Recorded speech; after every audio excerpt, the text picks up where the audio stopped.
All right, guys. I'm a little different, man. I'm a little different. I mean, for our Adventist kids, I mean, we know what it's like. Anytime we have the Bible study sessions, it's scripture. But I'm a little different because everything that I teach, I like it to be practical. So if you didn't notice, everything we did in my segment, a whole lot of drilling. I didn't use the whiteboard a whole lot, right? I didn't do a whole lot of lecturing. I want to get y'all moving. I want to get y'all active and involved in what it is that you do. And because I firmly believe that the only route to success is the pathway of mistakes. Right? Like that's where you're really going to learn from. And so, just as a basketball reference, like when I was a high school coach, I would take my high school teams and put them in AAU circus in the summertime. We get stoned. And I love it. Because you walk around like yourself don't think when you walk around and beat everybody by 20 and 30 points everywhere you go. You ain't beat nobody, right? Like I had an uncle that used to tell me, you ain't never lost a fight, you ain't never been in a fight. Right? Like, you're gonna take some lumps going through life. And the only time you're really gonna learn and improve and be humble enough to look at yourself objectively in the mirror is after you take some L's. After you take a couple of L's, you're gonna sit down somewhere and be like, okay, maybe I'm not as good as what I think I am. So I would take my teams to AAU tournaments in the summer and I would just straight up tell them like, I don't expect us to win. If we win, great. So that's not the expectation, and that's not why we came. Right? Like, these wins, they don't mean nothing. These are practice games, these are exhibition games. This don't mean a thing, right? Like, this is a training ground for us to take what we learn how to play at a certain pace, learn how to make certain decisions, and apply that when we get back to our regular schedule. And now we run through teams in the schedule, we making a track towards the state championships. Got it? Like that's the ultimate goal. People don't get that. They don't have how many AAU tournaments you won. Only people that remember that is you and your mom. Right? But you win a state championship, the whole town remembers that. Didn't you win a state championship this year or got close? Yeah. Y'all won. Congratulations, son. You guys are legends in your town, in your neighborhood. I guarantee you. No, it's fun. No, it's cool. But what I'm saying is like, I went to the state championship twice and lost. And I go to my hometown and people still introduce their kids to me like I was an NBA player or something. And my friends and all of that stuff. And we didn't even win. 20 years from now, you're going to walk home in your town and that means something. But you could have won 100 AAU tournaments. And nobody cares, right? So, what I'm getting at is understanding why you do what you do, right? And the question is, what are we here for, right? We're here for we're here to play basketball, right? But the question is, why? What is basketball doing for you in life? Right? So, what I want to ask you is like, does anybody here know why basketball was created? They're bored. They're bored?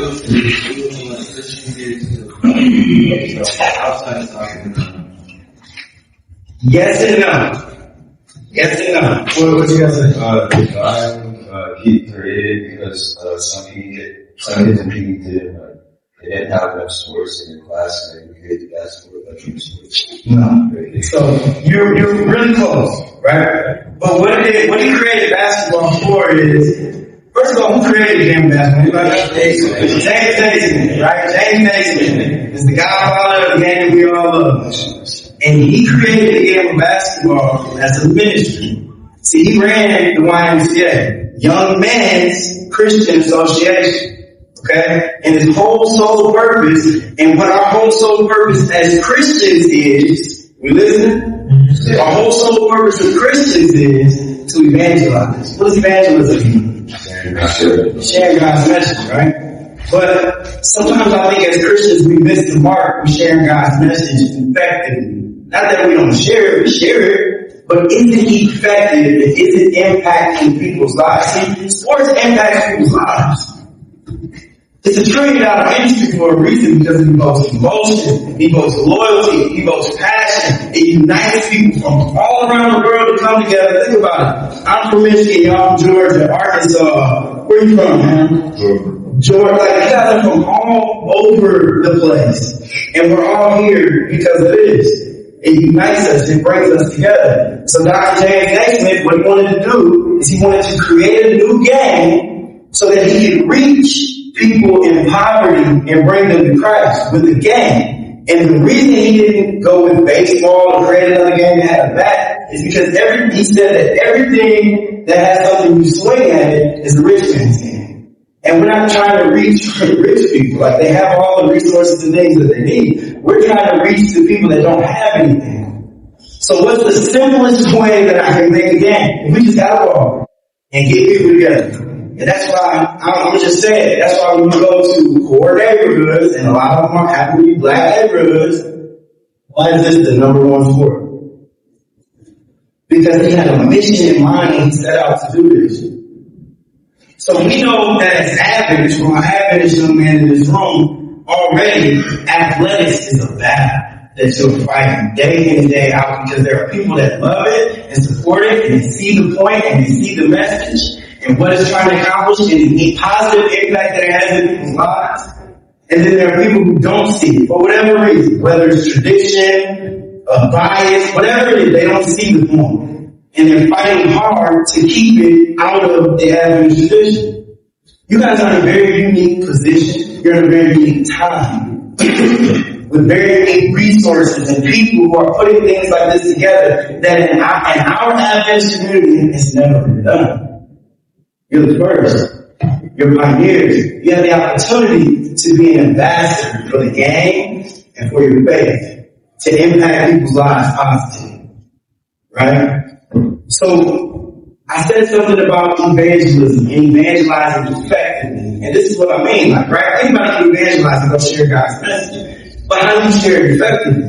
You share it effectively. How you know you're sharing it effectively is if they're curious and they're accepting it and bringing it into their lives and allowing it to change the way that they live. Right? So, if I stood up here right now, this is the first time that I've had everybody's eyes on me all week long. But if I stood up here and just started spitting out just truth, I guarantee you, y'all have your heads down, y'all getting y'all phones, pretending to take notes, laughing, giggling, all kinds of stuff, right? But I didn't do that, right? I shared something that related to you, something that meant something to you. Now you're locked in, now you're ready to hear what I gotta say, right? How do we do that in our everyday lives? You just live your life the right way. And when you live your life the right way, I don't know if you know this, especially some of y'all that come from rougher neighborhoods, like, I don't live the right way. Am I lying? Right? So when you live the right way, you're going to be different. Automatically. I don't have to shove Jesus down your throat if I just live the right way, because when hard things happen in your life, and people are expecting you to react the way that they would react, aka crashing out, that's what y'all call it, right? And you don't crash out because you got Jesus in your life, right? And some of y'all don't really know what that means because you're young, and I'm not trying to disrespect nobody's life experience, but you don't have a lot of life experience to go through that's going to force you down to your knees. You ain't took enough life L's to make you get on your knees and be like, I ain't got this life thing figured out. But when you get to that point, you'll understand what it means to have Christ's peace in your heart. And when you got Christ's peace in your heart, you don't crash out the way that other people crash out. And they're going to be like, what's wrong, bro? It's different. And it's going to be a bold one that comes up to you like, bro, why you? Man, you better than me. You better than me, because I would have, right? Why you ain't act like this? Why you ain't do this? That's your opportunity to evangelize. Because they came to you. Because of the way that you live your life. So how does that tie into basketball, Coach Rush? What are we talking about? Because when you have people who are already fighting against the message that we're trying to bring with athletics and give y'all the freedom to express it, you have the opportunity to be an ambassador for the game of basketball and for your faith. And to show that it's okay to compete. It's okay to be aggressive within the confines of athletics. But afterwards, do we fellowship or do we keep that grudge going? Right? I'm sure y'all heard me talk a whole lot of trash this week, right? But I'm gonna tell you right now, the people that I've had the hardest battles with on the court, where if you was boxing, you probably think about to start boxing. Man, some of those people are my long-term best friends I've ever made in life. And that's when people go, man, I thought y'all was gonna box. I was out there doing that. Y'all cool? Man, how that happen? What that's kind of like? I just said it, right? It's an opportunity to evangelize. This game of basketball was created to be an opportunity to evangelize. And not only do you get an opportunity to evangelize through the game of basketball by playing the right way, having the right demeanor, carrying yourself the right way, building solid relationships with it, you can evangelize with people in the world that don't understand our faith, but you also get to evangelize with people who are in the faith who don't understand this in the first place. Because they already think that this is going to be something that's going to divide us. Well, they don't understand this is something that unites us. He ain't never heard of Adventism a day in his life. But this, though, now he's an Adventist basketball coach at one of our institutions. Because of that thing right there. So my whole point is, understand why you do it. Why we play basketball? Because we love it, right? But at the heart of it, at the end of the day, our whole sole purpose as Christians, what did Jesus tell us called the Great Commission? Go ye therefore and preach and teach unto all nations. Check it out. People don't want to hear you preach. You didn't want to hear me come up and give you a Bible study lesson until I started talking about something you care about. It's a bridge to open the door for you to change people's lives. You understand? That's why this game of basketball is so important.